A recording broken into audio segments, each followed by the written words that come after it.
The National Emergency Management Organization, NEMO, has increased its communications resilience ahead of the 2021 Atlantic hurricane season. NEMO received technical and financial support from the World Bank via the Disaster Vulnerability Resilience Program, DVRP. Honorable Guy Joseph, Minister for Economic Development, Housing, Urban Renewal, Transport and Civil Aviation, received a presentation from NEMO of the equipment and support provided by the DVRP, which falls under his portfolio.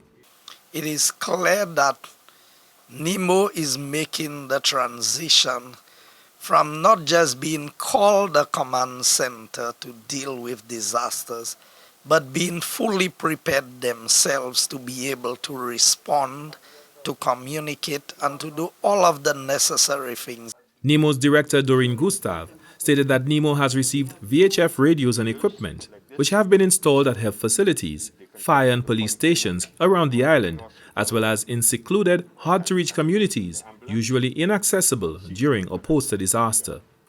We realized that VHF radio communication is one of the most resilient way of communicating post a disaster. And so we knew that we needed to bring it up to par so we can keep that communication line open. Telecommunications officer with NEMO, Lionel Ellis, noted that over the years, NEMO has suffered from a lack of equipment to truly call its base operations a true emergency center.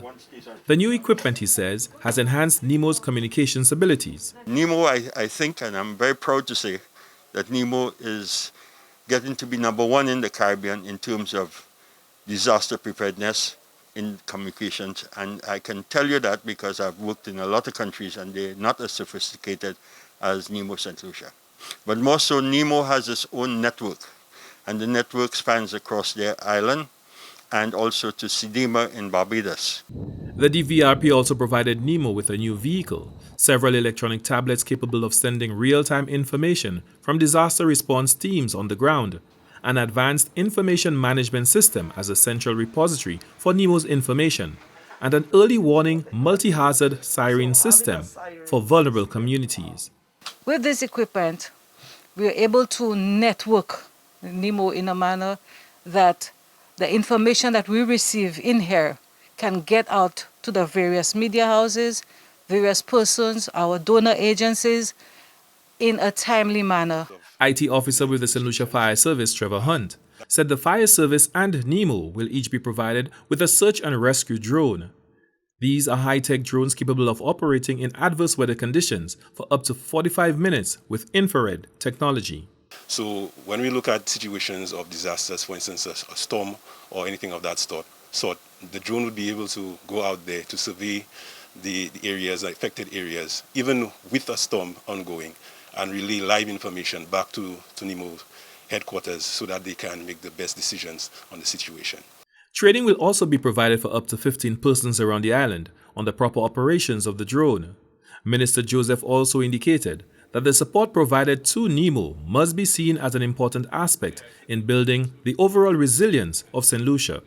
To be on the map as one of the countries in the region with one of the most modern technology systems for response to disaster is in itself a great achievement, and I would like to place on record our thanks and appreciation to the World Bank through the DVRP project for the assistance that they have given to NEMO, because sometimes these things are not very visible.